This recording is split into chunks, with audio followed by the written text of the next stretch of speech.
저와 함께 나누실 하나님 말씀은 로마서 12장 1절부터 3절까지의 말씀입니다.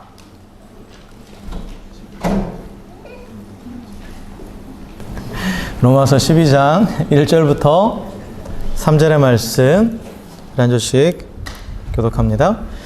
그러므로 형제들아, 내가 하나님의 모든 자비하심으로 너희를 권하노니 너희 몸을 하나님이 기뻐하시는 거룩한 산 제물로 드리라. 이는 너희가 드릴 영적 예배니라.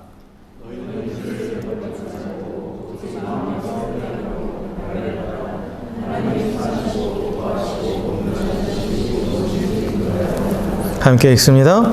내게 주신 은혜로 말미암아 너희 각 사람에게 말하노니 마땅히 생각할 그 이상의 생각을 품지 말고 오직 하나님께서 각 사람에게 나누어 주신 믿음의 분량대로 지혜롭게 생각하라. 아멘. 아멘.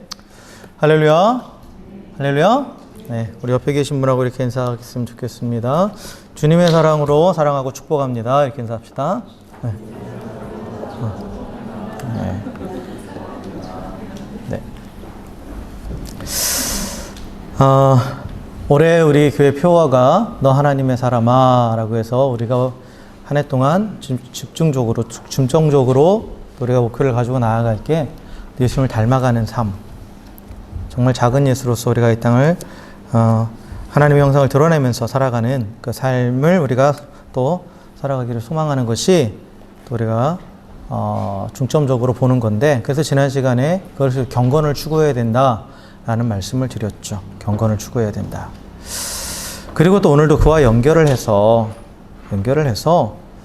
구원받은 하나님의 백성으로서, 우리가 하나님의 사람으로서 구체적으로 어떠한 삶을 살아야 되는가, 어떻게 살아가는 것이 진정 하나님이 뜻하시는 모습이고, 그래서 진정 우리가 예수님을 닮아갈 수 있는가 하는 부분을 오늘 로마서 12장 1절부터 3절의 말씀을 가지고 좀 나눠보고자 합니다. 로마서 1장부터 11장까지는 바울이 계속해서 믿음으로 말미암는 의, 그렇죠? 하나님의 은혜로 받는 구원, 그것에 대해서 계속해서 선포하죠. 그래서 유대인이든 헬라인이든 또 높은 자든 낮은 자든 어느 누구도 오직 예수 그리스도를 믿는 믿음으로 구원받는다. 자신의 의로움으로 의롭다함을 얻기는 것이 아니라, 의롭다 칭해지는 것이 아니라 예수님의 의로 인해서 의롭다함을 받는다라고 계속해서 우리에게 그 복음을 전했죠. 그것을 선포했습니다. 그래서 무엇보다도 친히 아들을 제물 삼으셔서 죄인들을 살리신 그 하나님의 자비하심과 또 자격 없는 자들에게 구원을 선물로 주시고 자녀 삼아 주신 그 하나님의 은혜를 선포했어요. 누구에게나 동일하게 주어진 하나님의 구원의 역사에 대해서 계속해서 얘기했습니다. 그리고 나서 이제 12장부터는 이제 그 하나님의 자비와 은혜로 구원받은 하나님의 사람이 그러면 이 땅에서 어떠한 삶의 원칙을 가지고 살아야 되는가, 구체적으로 어떻게 살아가야 그것이 정말 구원받은 자의 삶인가, 즉 하나님의 사람답게 사는 것인가 라는 것에 대해서 이제 하나하나 쭉 언급해 나갑니다. 그래서 오늘 이 로마서 12장 1절은 이 구원받은 하나님의 사람, 하나님의 사람으로서 성도가 어떻게 살아가야 되는지에 대한 대원칙이에요. 가장 중요한 원칙입니다. 자, 우리 다 같이 한번 1절 한번 읽어볼까요? 시작. 그러므로 형제들아, 내가 하나님의 모든 자비하심으로 너희를 권하노니 너희 몸을 하나님이 기뻐하시는 거룩한 산 제물로 드리라. 이는 너희가 드릴 영적 예배니라 라고 이렇게 말하고 있죠. 앞에 있는 접속사 그러므로 라는 것은 지금 앞에 1장부터 11장까지 한 모든 내용을 한마디로 총망라하는 거예요. 그래서 한마디로 너희가 하나님의 자비와 은혜로 구원받았기 때문에, 그렇기 때문에 너희들은 다시 한번 또 하나님의 모든 자비하심으로 라는 말로 지금 권하고 있죠. 이게 또 because of God's mercy예요. 하나님의 자비 때문에 똑같은 거를 다시 반복하고 있어요. 그래서 하나님의 자비와 은혜로 너희가 구원받았기 때문에 너희에게 권하는 것은 뭐냐? 너희는 이제 너희 몸을 하나님이 기뻐하시는 거룩한 산 제물로 드려야 한다. 이것이 너희가 드릴 영적 예배다 라고 이렇게 선포하고 있죠. 그래서 바울이 우리에게 명령하는 것은 뭐냐면 너희 몸을 산 제물로 드리라는 거예요. 산 제물로 드리라는 거죠. 여기서 몸이란 우리의 그 육체만을 말하는 게 아니라 우리 정신, 우리의 영혼, 이 전 인격을 다 포함하는 그러한 용어입니다. 그래서 우리 전 존재를 가지고, 전 인격을 가지고 그것을 하나님께 산 제물로 드려야 된다라고 그렇게 얘기하고 있는 거죠. 제물이라는 것은 구약시대의 성전에서 또는 성막에서 예배드릴 때 필수 요소가 바로 제물이죠. 제물이에요. 이 제물을 가지고 가서 제물을 잡아야 예배를 드릴 수가 있었습니다. 그런데 이제 구약의 제사 중에는 몇 가지 종류가 있는데, 그게 주로 이제 죄를 다루는 제사가 있잖아요. 죄를 다루는 제사가 이제 속죄제가 있고 속건제가 있고 화목제가 있어요. 그래서 이 죄를 다루는 제사는 그 제물의 피를 통해서 제물을 잡고, 그래서 그 제물의 피로 그 제사 드리는 사람의 죄를 씻어낸다라는 그런 의미를 가지고 있죠. 그런데 바울이 우리에게 이러한 제물이 되라고 했을 때는 이 속죄제를 의미하는 게 아니에요. 왜냐하면 우리의 모든 죄는 예수 그리스도께서 제물 되셔서 다 씻어주셨죠. 다른 제물이 필요한 게 아니에요. 우리가 우리 죄를 씻기 위해서 우리가 스스로 제물이 될 수 있는 것도 아니고, 그걸 말하는 게 아닙니다. 그래서 여기서 바울이 우리에게 제물이 되라고 했을 때, 이때 이와 연관되는 구약의 제사는 죄를 다루는 제사가 아니에요. 죄를 다루는 제사가 아닙니다. 그건 예수님이 이미 완성하셨어요. 완료하신 거예요. 그렇다면 여기서 말하는 제사, 우리가 제물이 되어야 되는데 그럼 어떤 제사를 말하는 거냐라고 했을 때, 구약의 제사 가운데에 이 죄를 다루는 것 외에 중요한 제사 하나가 있어요. 매일같이 드려지는 제사가 있습니다. 그게 뭐냐? 번제예요. 번제는 특별하게 내가 뭐 죄를 고백하고 와서 또 뭔가를 뭐 서원하면서 이렇게 드리는 게 아니라 매일같이 드려지는 거예요. 매일같이. 매일같이. 그런데 이 번제에 쓰이는 제물은 가장 좋은 것, 정말 흠없고 가장 좋은 것을 누군가가 또한 자원해서 드린 거예요. 이것은. 그러니까 속죄제나 다른 제물, 죄에 관련된 제물들은 죄를 지은 누군가가 그 죄를 해결하기 위해서 하나님 앞에 가지고 나오는 건데, 이 번제는 그와 상관없이 어느 누구든지 자원하는 마음으로 가장 좋은 것을 하나님께 가지고 나와요. 그래서 가장 귀한 것, 가장 비싼 가축을 드림으로써 이 번제는 나의 모든 것을 하나님께 드린다라는 고백 의미를 가지고 있습니다. 그리고 또 번제는 다른 제사와 다른 점이 뭐냐면, 다른 제사들, 속죄제나 화목제나 뭐 여러 가지 다른 제사들은 이 제물을 태우는데 다 태우지 않아요. 제사장의 몫을 떼어놓거나, 또는 화목제 같은 경우는 그 제물을 제사장의 몫만 떼어놓고 그리고 나서 그 제물들을 가지고 모든 사람과 함께 나눠 먹게 했죠. 그런데 번제는 온전히 하나님께 다 태워드려야 돼요. 온전히. 어느 하나도 남겨놓지 않고 온전히 다 하나님께 태워드리게 되어 있어요. 이건 뭐냐면 하나님께 전부를 드린다라는 의미예요. 하나님께 전부를 드린다라는 거죠. 그래서 오늘 이 본문에서 바울이 우리에게 제물이 되라고 했을 때 그 제물과 관련된 제사는 뭐냐면 번제입니다. 번제. 우리 자신을 하나님께 전부 드리는 거예요. 그래서 이것은 다시 말하면 하나님이 내게 주신 허락하신 모든 것들을 감사함으로 기꺼이 받고, 그리고 나서 나의 삶을 전부를 하나님께 드리겠다라는 거죠.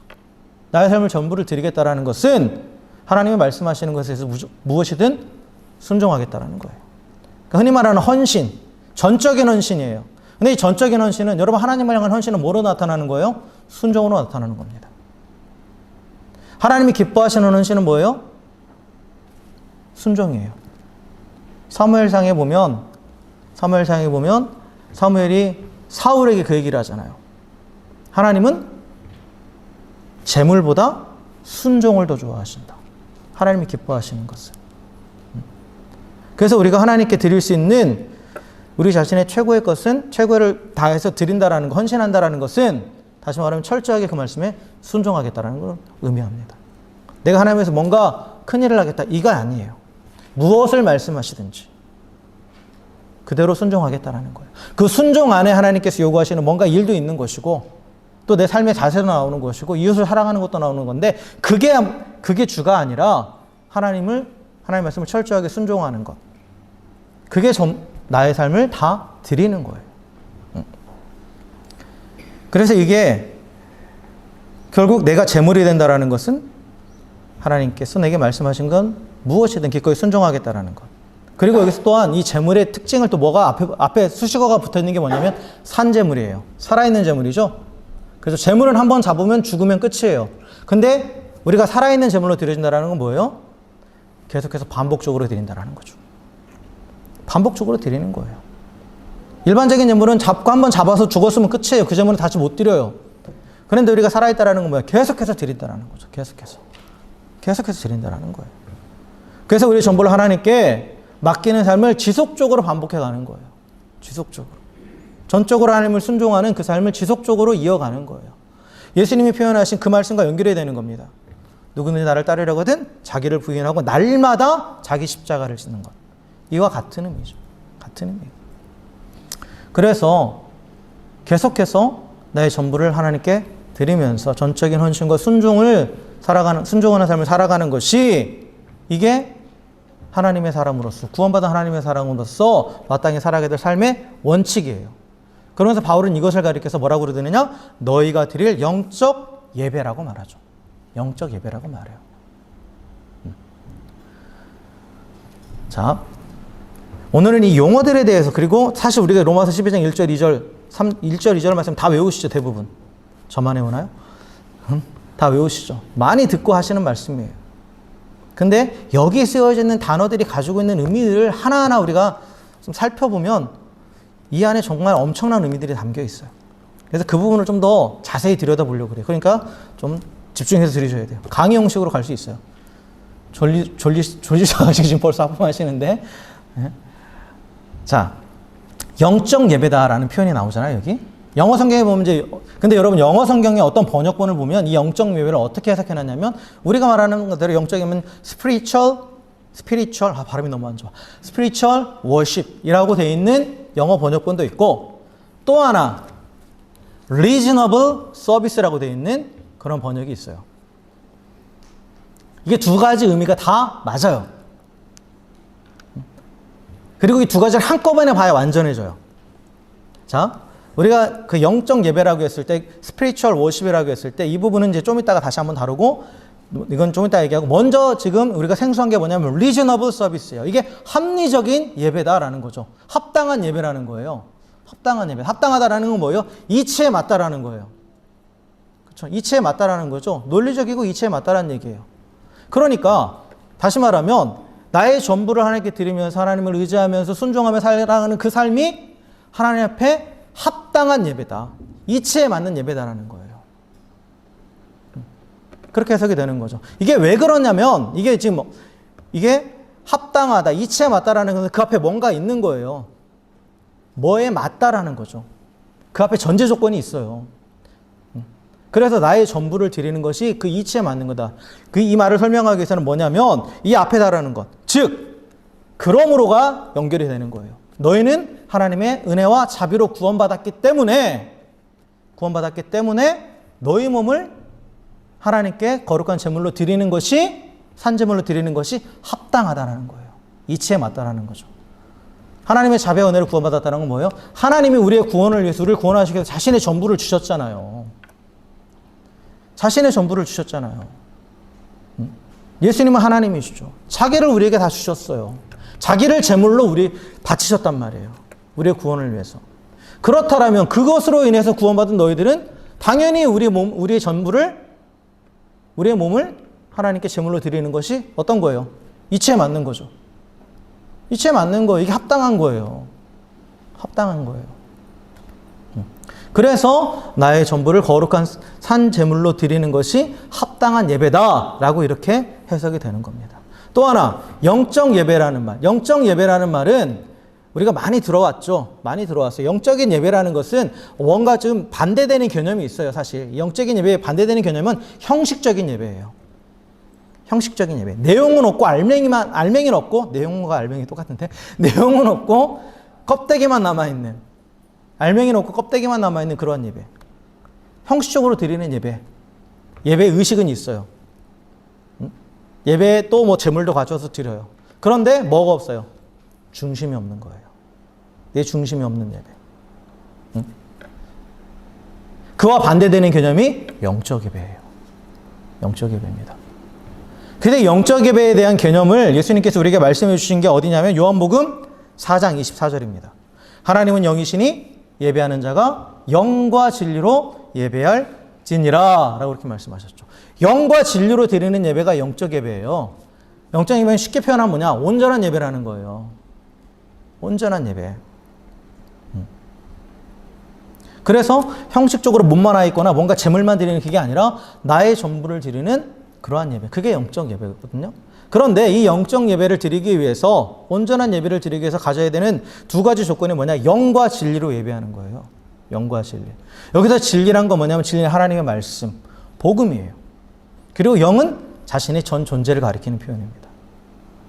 자, 그런데 우리가 좀 전에 12장 1절 읽으면서 뭐를 얘기했습니까? 너희 몸을 하나님이 기뻐하시는 거룩한 산 제물로 드리라고 했을 때 너희 몸이라고 해서 자신의 전 존재라고 그랬죠. 그죠? 나의 전 인격이에요. 그러니까 이게 영으로 드리는 예배가 맞죠. 영을 드리는 게 맞죠. 그런데 그렇게 드리는데 그 앞에 뭐가 있어요? 그러므로가 있어요. 뭐예요? 나를 구원하신 그 하나님의 은혜와 자비에 반응하여. 이게 진리죠.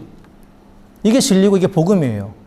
즉, 지금 여기서 말하고 있는 바울이 그러므로 형제들아 내가 하나님의 모든 자비하시면 너를 권하노니 너희 몸을 하나님이 기뻐하시는 거룩한 산 제물로 드리라 라는 이 말 자체가 영적 예배의 개념과 정확하게 맞아 떨어진다라는 거예요. 하나님이 원하시는 온전한 예배, 형식적인 예배가 아니라, 의식적이고 형식적인 예배가 아니라 진정 하나님이 받으시는 예배. 그래서 예배는 철저하게 진리에 대한 반응이라고 그랬어요. 하나님의 말씀에 대한 반응이 없는 예배는 예배가 아니에요. 복음에 대한 반응. 내가 복음을 경험했기 때문에 그에 대해서 반응해서 나의 전부를 하나님께 드리는 것. 이게 온전한 예배, 영적 예배입니다.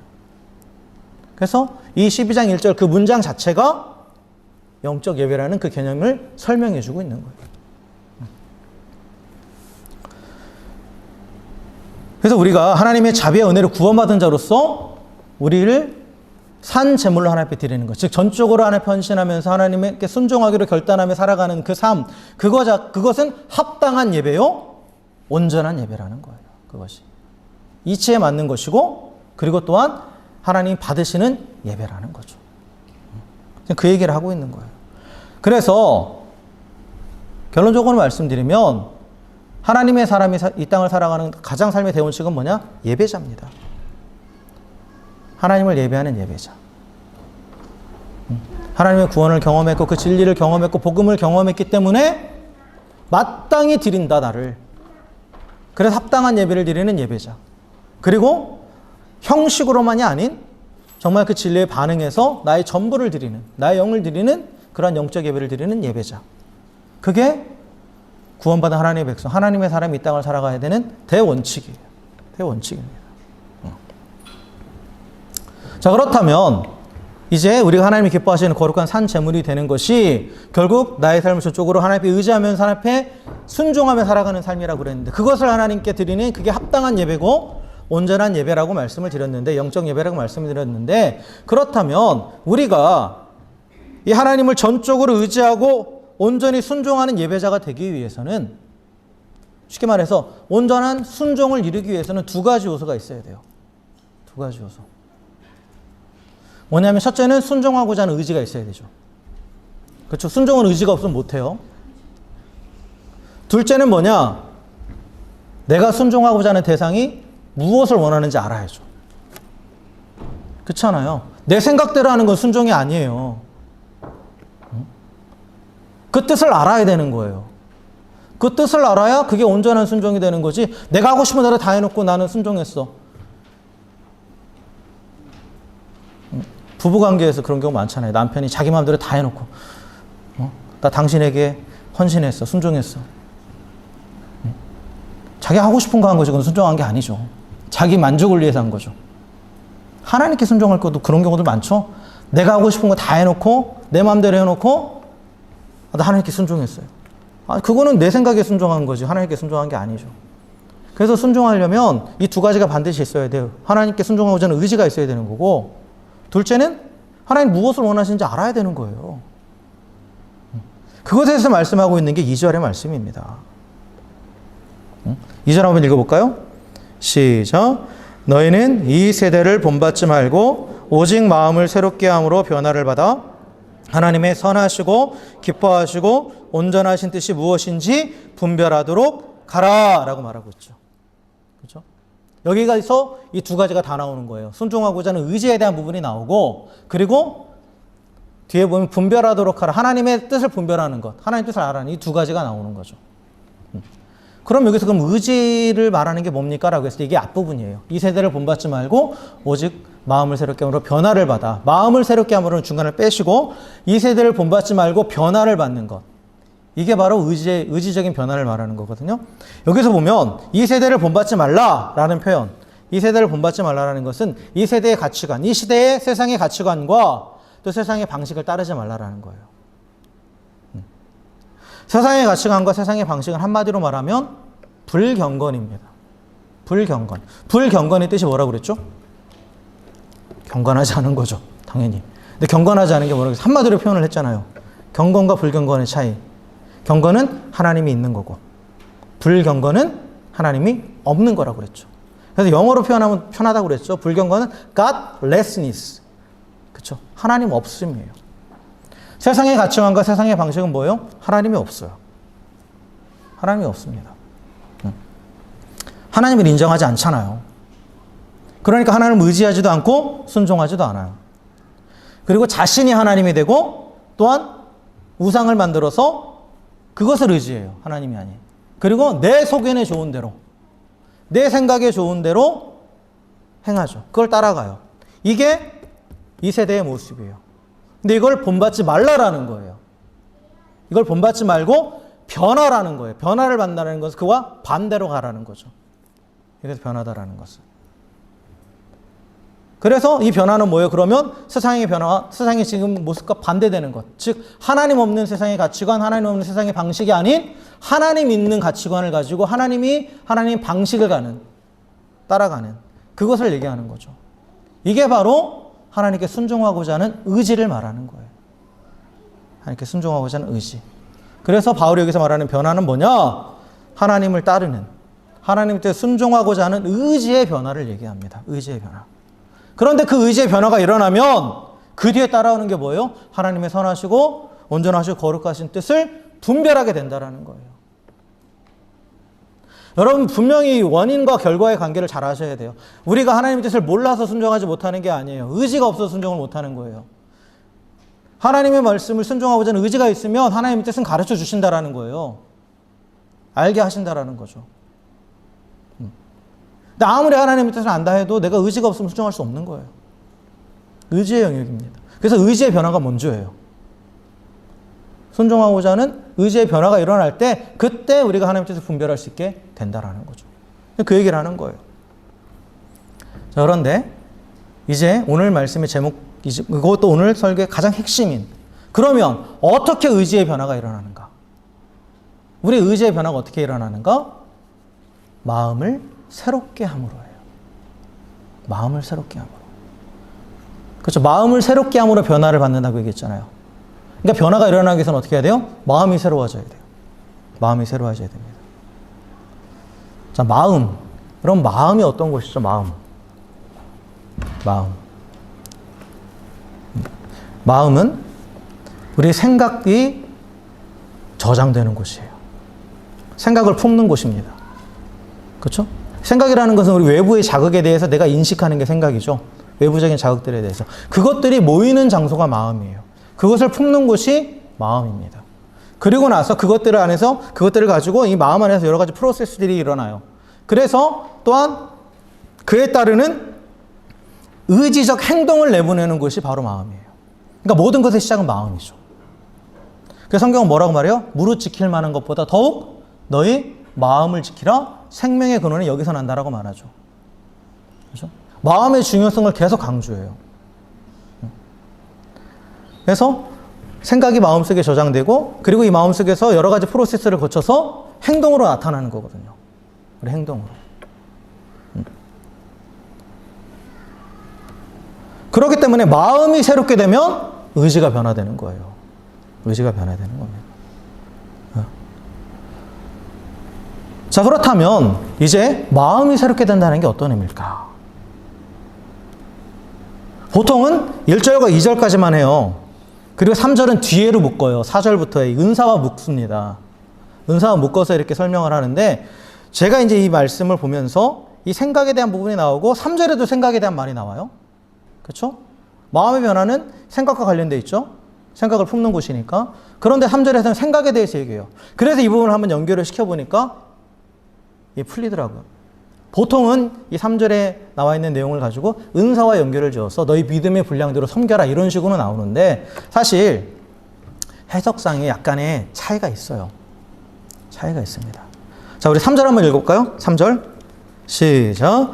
내게 주신 은혜로 말미암아 너희 각 사람에게 말하노니 마땅히 생각할 그 이상의 생각을 품지 말고 오직 하나님께서 각 사람에게 나누어 주신 믿음의 분량대로 지혜롭게 생각하라 라고 말하면서 여기 안에서 생각이라는 말로 3번이 나오잖아요.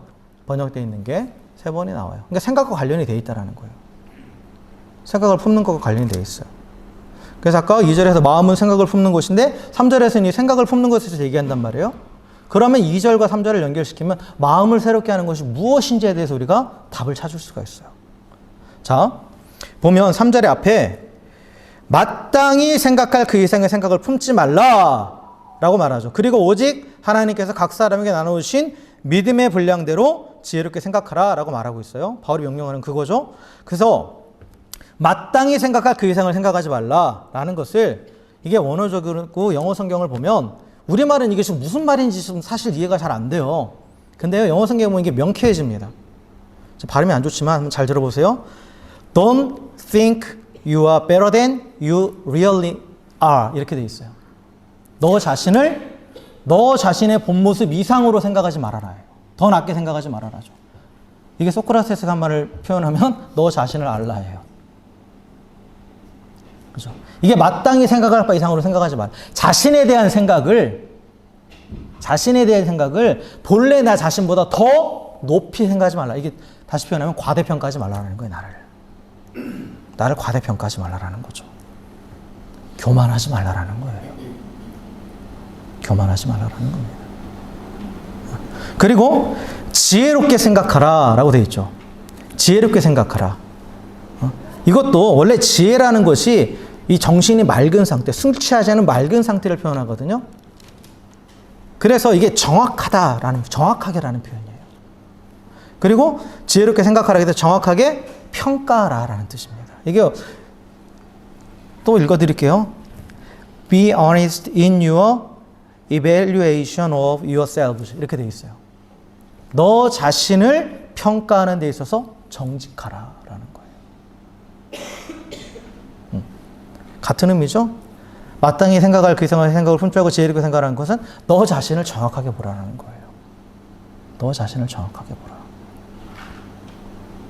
자신을 과대평가하지도 말고 또 나가서 과소평가하지도 말고 있는 모습 그대로 너를 볼 수 있어야 된다. 그런데 너를 평가하는 기준은 뭐냐? 자기 자신을 평가하는 기준은 뭐냐? 여기서 나오는 오직 하나님께서 각 사람에게 나누신 믿음의 분량대로예요. 여기서 이제 믿음의 분량이라는 이 표현 때문에 이 분량이라는 말이 어떤 양적인 의미를 생각하잖아요. 그래서 이제 믿음의 분량대로 누구는 어떤 은사도 받고 어떤 은사 받고 하면서 밑에가 이게 은사와 연결이 되니까 그런 식으로 이게 많이 해석을 하는데 사실 이 분량이라고 해석된 이 원어, 히브리어 원어를 보면 메트론입니다. 메트론은 뭐의 어원이냐면 미터의 어원이에요. 우리가 1m, 2m, 3m 하잖아요. 길이를 측정하는 측량 단위의 어원이에요. 이게 뭐냐면 측량하다 동사로 봤을 때는 그리고 명사로 보면 측량의 기준이란 뜻이에요. 기준. 그래서 믿음의 분량대로라는 것은 믿음을 기준으로 해서 믿음에 비추어서 너 자신을 바라봐라, 평가하라. 그래서 하나님께서 나눠주신 믿음으로, 믿음의 기준으로. 그런 의미입니다. 그렇다면 하나님께서 우리 각 사람에게 나눠주신 믿음은 뭡니까? 모두에게 동일하게 주신 믿음은 뭐예요? 구원을 얻는 믿음. 이거 성도를 향해서 말하는 거니까. 구원 얻는 믿음입니다. 구원 얻는 믿음이라는 것은 그 안에 여러 가지 내용들이 있죠. 그게 뭐예요? 하나님이 창조해 주시고 우리는 그 피조물인데 나는 하나님 앞에 죄인이다. 그렇죠? 나는 죄인인데 하나님께서 나를 구원하시기 위해서 그 아들을 보내주셨다. 그래서 그 아들의 공로로 인해서 그것을 믿음으로 인해서 나는 구원받은 하나님의 자녀가 되었다. 이게 우리에게 나누신 믿음이 한마디로 말하면 복음입니다. 복음이에요. 그래서 믿음의 분량대로라는 말은 복음을 기준으로 해요. 복음에 비추어서 너 자신을 평가하라. 너 자신을 바라봐라라는 거죠. 그래서 자신을 과대평가하지 말고 복음에 비춰서 자신을 정확하게 평가하라는 의미가 됩니다. 3절을 보면. 그래서 복음은 우리 자신을 정확하게 볼 수 있게 해줘요. 나를 나의 본 모습보다 높이 보지 않게 해주는 게 복음이에요. 복음에는 뭐가 들어있어요? 우리가 어떤 존재인가 나타나 있죠. 우리는 어떤 존재예요? 죄인이에요. 죽을 수밖에 없는 죄인이에요. 심판받을 수밖에 없는 죄인이에요. 내가 아무리 배경이 좋고 혈통이 좋고 하더라도 하나님 앞에서 누구나 다 죄인이에요. 하나님의 은혜와 자비가 없으면 죽을 수밖에 없는 그 사실을 가르쳐주는 게 복음이에요. 그렇다면 그 사실을 그 복음에 비춰봤을 때 자신을 어떻게 과대평가할 수 있겠어요? 그럴 수 없죠. 그리고 또한 복음은 나를 과소평가하지 않게 해요. 즉 자기 비하하지 않게 해요. 뭐냐? 복음은 우리에게 뭘 가르쳐줘요? 그러한 우리 죄인이지만 하나님 그런 우리를 사랑하셔서 자신의 전부를 주셨고 그래서 우리는 뭐가 됐다? 하나님의 존귀한 자녀가 되었다예요. 그래서 복음에 비춰봤을 때 우리는 하나님의 존귀한 자예요. 우리는 올바른 자존감을 가질 수 있는 거죠. 세상 사람들은 우리 세상 사람들도 자신을 평가하죠. 우리도 물론 자신을 평가해요. 그런데 많은 사람들은 뭐를 기준으로 자신을 평가합니까? 다른 사람을 기준으로. 세상의 통념을 기준으로. 세상의 가치를 기준으로 자신을 평가해요. 그러니까 자신을 과대평가하든지 아니면 과소평가하게 되는 거예요. 나를 제대로 보지 못해요. 그래서 우월감을 가지고 살든지 아니면 열등감을 가지고 살죠. 사람들은. 근데 복음은 우리를 하나님 앞에서 자신을 제대로 보게 만들어줍니다. 정확하게 보게 만들어줘요.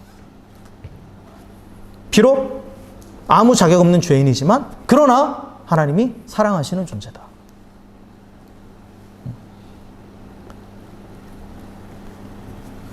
이거를 깨닫는 것이 마음이 새롭게 되는 거예요. 그리고 이것이 뭐냐? 복음에 비춰서 하나님 앞에서 내가 어떤 존재인지 정확하게 아는 것. 이게 겸손입니다. 겸손의 개념은, 성경이 말하는 겸손의 개념은 하나님을 알고 나를 아는 거예요. 내가 어떤 존재인지 정확하게 아는 것. 이게 바로 겸손입니다. 그래서 3절은 이렇게 한마디로 말하면 이렇게 할 수 있어요. 교만하지 말고 겸손하라. 교만한 마음을 버리고 겸손한 마음을 품으라 해요. 그게 2절과 연결돼서 이게 뭐다? 마음이 새롭게 되는 거예요. 이게 마음이 새롭게 되는 거죠. 그죠? 내 마음에 있는 교만함을 버리고 겸손한 마음을 갖는 것. 이게 마음이 새롭게 되는 겁니다. 바울이 이제 다른 빌립보서에 보면 우리에게 이 겸손을 품으라고 말해요. 겸손하는 마음. 이게 뭐냐? 빌립보서 2장 5절에 보면 너희 안에 이 마음을 품으라. 곧 그리스도 예수의 마음이니 하면서 쭉 예수님이 이 땅에서 보여주셨던 겸손의 모습, 순종의 모습을 쭉 나열해요. 예수님의 겸손, 그 마음을 품으라는 거예요. 겸손은 예수님의 마음이에요. 겸손한 마음. 그래서 교만한 마음을 버리고 겸손한 마음을 품는 것이 마음이 새롭게 되는 것이고 그것이 예수님의 마음을 품는 거예요. 그렇게 예수님의 마음을 품는 자, 겸손한 마음을 품는 자는 예수님의 마음을 품기 때문에 어떻게 되겠어요? 예수님을 닮아가는 거죠. 계속 닮아가는 거예요. 그리고 성경은 우리에게 겸손한 자에게 하나님 주시는 은혜들에 대해서 얘기해요. 아까도 말했지만 이렇게 마음이 새롭게 되면 하나님 뜻을 분별하게 된다고 했잖아요. 의지는 당연히 따라가는 거고 하나님이 나의 왕이시고 나의 주인이심을 깨달으니까 당연히 그분께 순종하고자 하는 의지가 따라가는 것이고 그리고 하나님 뜻을 분별하게 된다고 그랬잖아요. 그 약속이 있어요. 잠언 11장 2절에 보면 교만이 오면 욕도 오거니와 겸손한 자에게는 지혜가 있다고 말해요. 여기서 말하는 지혜는 뭐냐? 하나님으로부터 오는 것. 하나님의 뜻을 분별하는 거예요. 지혜는. 그래서 하나님은 겸손한 자에게 지혜를 주십니다. 그래서 하나님의 뜻을 분별하게 해요. 그리고 겸손한 자는 하나님의 뜻을 따르고자 하는 거예요. 그 순종의 두 가지 요소가 다 들어가 있죠. 다 갖춰지는 거예요. 겸손한 자는. 하나님의 뜻을 따르고자 하는, 순종하고자 하는 의지가 있고 하나님의 뜻을 아는 지혜가 있어요. 그러니까 온전히 순종할 수 있게 되는 거죠. 그리고 그렇게 온전히 겸손한 마음으로 하나님 앞에 온전히 순종하는 자를 하나님께서는 어떻게 하시느냐? 잠언 29장 23절에 보면 사람이 교만하면 낮아지게 되겠고 마음이 겸손하면 영예를 얻으리라. 베드로전서 5장 6절에 보면 그러므로 하나님의 능하신 손 아래에서 겸손하라. 때가 되면 너희를 높이시리라. 하나님께서 높여주신다라는 거예요. 영광스럽게 하신다라는 거죠. 그래서 이 프로세스 과정을 보세요. 겸손하게 내 마음이 새로워지면 내 의지가 바뀌고 순종하고자 하는 의지가 생기고 또한 하나님 앞에 순종할 수 있는 지혜가 부어져요. 그래서 온전한 순종으로 이어지죠. 그 결과 하나님이 어떻게 하세요? 영원롭게 하신다는 거예요. 우리를. 지금까지 복잡하게 얘기했는데 이제 정리를 하는 거예요. 지금 원래 잘하는 일타 강사니 정리를 잘해주잖아요. 하나의 수식으로. 마음을 새롭게 하는 것. 즉 겸손하게 되면 내 의지가 변화돼서 하나님을 순종하고자 하고 그리고 하나님이 우리에게 순종할 수 있도록 지혜를 주신다. 그래서 그렇게 온전한 순종을 하게 되면 하나님 우리를 영화롭게 하신다. 이런 프로세스가 이루어지는 거죠. 자, 그렇다면 마지막으로 한 가지 더. 우리가 마음을 새롭게 하기 위해서, 즉 교만한 마음을 버리고 겸손한 마음을 품기 위해서는 어떻게 해야 돼요? 이건 이미 앞에서 답을 얘기했어요. 그건 뭡니까? 복음으로 돌아가는 거예요. 항상 복음에 비춰서 나를 보라고 그랬잖아요. 즉 하나님의 자비와 은혜를 계속 기억해야 되는 거예요. 계속 기억해야 되는 거예요. 나 같은 죄인을 살려주신 그 주님의 자비를 기억하고 감사할 때, 자격 없는 나를 자녀 삼아주신 그 주님의 은혜를 기억하고 감사할 때 우리는 계속해서 겸손해질 수 있는 거예요. 그래서 이를 위해서 날마다 하나님의 자비와 은혜의 상징인 십자가 앞으로 나아갈 때, 복음 앞에 항상 내가 서 있을 때, 복음을 기억하고 그리고 복음을 묵상하고 복음 앞에 내가 서 있을 때 우리는 겸손해지는 거예요. 내가 겸손해져야지 한다고 겸손해지는 않아요. 죄인인 인간은 항상 나를 남보다 높게 여기든지 낮게 여기든지 그 둘 중에 하나예요. 우월감에 쩌들어 살든지 열등감에 쩌들어 살든지. 진정 우리를 겸손하게 만들 수 있는 것은 복음뿐입니다. 그래서 복음이 매 순간 필요한 거예요, 삶에. 한번 예수님 믿고 구원받을 때만 복음이 필요한 게 아니라는 거죠. 매일 우리는 그 복음을 기억하면서 나에게 베풀어 주신 그 자비, 죽을 수밖에 없는 죄인은 나를 오래 참아주신 그 자비, 아무 자격 없는 나를 위해서 자신을 들여서 나에게 구원의 은혜를 베풀어 주신 그 은혜, 그것을 계속 기억하는 거예요. 기억하기 위해서는 어떻게 하라고 했어요? 감사하라고 그랬죠. 감사한다라는 말 안에 기억한다라는 게 포함되어 있어요. 그렇죠? 감사한다라는 것은 뭔가를 생각하는 거잖아요. 생각해야 감사가 나오죠. 그래서 항상 내게 주신 구원의 은혜를 감사하며 살아야 되는 거예요. 그럴 때 우리가 복음을 계속 기억하게 되고 그것을 통해서 내 자신을 바라보면서 진정 겸손하게 되고, 그래서 하나님께 순종하고자 하는 의지가 생기고, 그리고 그 뜻을 분별할 수 있는 지혜를 얻게 되고, 그래서 그 온전한 순종을 통해서 하나님을 영화롭게 하며 또한 하나님께서 높여주시는 그 은혜를 경험하게 된다는 겁니다. 그러면서 예수님을 닮아가는 거죠. 예수님을 닮아간다는 거예요. 자, 말씀을 정리하겠습니다. 자, 우리는 하나님의 자비와 은혜로 구원받은 하나님의 사람입니다. 그렇기 때문에 이제 우리는 하나님의 사람답게 살아야 돼요. 즉 자신의 전부를 하나님께 맡기며 온전히 순종하는 합당한 예배를 드리고 영적인 예배를 드리는 예배자가 되어야 됩니다. 이를 위해서 가장 필요한 게 뭐라고 그랬어요? 우리의 마음을 새롭게 하는 거라고 했죠. 마음을 새롭게 해야 돼요. 스스로를 높이는 교만한 마음을 버리고 하나님께서 높여주시는 겸손한 마음을 품어야 됩니다. 그래서 하나님의 마음, 예수님의 마음인 이 겸손한 마음을 품고 마음이 새로워질 때 하나님의 뜻을 따르고자 하는 의지의 변화가 일어나고, 그때 하나님께서 지혜를 주셔서 당신의 뜻을 분별하게 하시고, 그 결과 나의 전부를 하나님께 의지하며 전적으로 맡기면서 온전히 순종하는 예배자가 됩니다. 그래서 하나님을 영화롭게 하고 또 하나님께서 높여주시는 그 은혜를 누리게 됩니다. 이런 일련의 프로세스, 이 과정이 일어나기 위해서 우리가 해야 될 건 뭐예요? 항상 하나님의 자비와 은혜를 기억하는 거예요. 복음 앞에 나아가는 거예요. 그래서 나 같은 죄인을 살려주신 주님의 자비를 기억하고 자격 없는 나를 자녀 삼아주신 주님의 은혜를 기억해야 돼요. 늘 그 구원의 은혜를 기억하며 감사해야 됩니다. 십자가 앞으로 나아가서. 날마다 십자가 앞으로 나아가 죄인이 나에게 베푸신 그 하나님의 자비와 은혜를 기억하고 감사하는 우리 모두가 되길 주의 이름으로 간절히 축원합니다. 그러함으로 모든 교만한 마음을 버리고 겸손한 마음을 품음으로 마음이 새롭게 되는 우리 모두가 되길 주의 이름으로 간절히 축원합니다. 그러함으로 우리 의지가 변화되어서 즐거이 하나님의 말씀에 순종하고 또한 하나님이 주시는 뜻을 분별해서 온전한 순종을 이루어가며 하나님을 영화롭게 하는 그런 온전한 예배자가 되는 우리 모두가 되길 주의 이름으로 간절히 축원합니다. 그래서 하나님을 영화롭게 하고 또한 하나님께서 우리를 높여주시는 그 은혜를 경험하면서 날마다 예수님을 더욱더 닮아가는 진정한 하나님의 사람으로 살아갈 수 있는 우리 모두가 되기를 또 다시 한번 주의 이름으로 간절히 축원합니다. 함께 기도하겠습니다.